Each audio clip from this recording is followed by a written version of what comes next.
乡亲啊，继续来看这个志愿役的军事官，甘愿赔钱嘛要退伍。根据着国防预算署上新的资料，选择赔钱提前来退伍的官兵，过去这4年来增加4倍。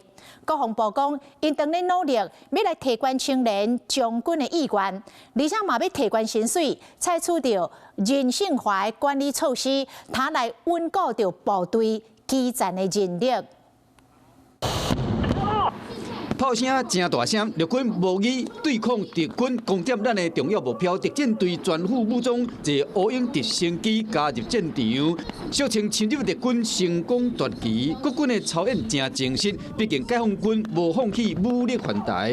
一直来理乱，即马风声讲，志愿役的军事官甘愿赔钱，嘛要退伍。依照国防部预算署的资料显示，志愿役的军事官选择赔钱提早退伍的，伫2020年有401个人，延不到去年有1565个人，增加要4倍，显示国军人力流失的问题。由于中共近年来的这种灰色地带的行动，所以对海空兵力来讲负担会加大。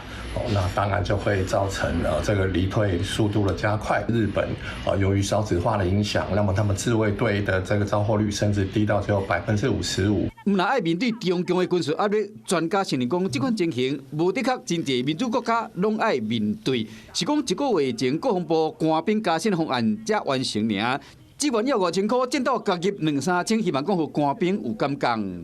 你都来1年了，签了志愿役之后，多好又多好，所以呢，他们就被骗进去了。队长跟我讲的完全不一样，所以就毅然决然决定要退伍。然后就应该讲清楚说，你来这里工作之后，你可能会有哪些压力，可能要扎扎实实做一些访问跟调查，找出真正的因素。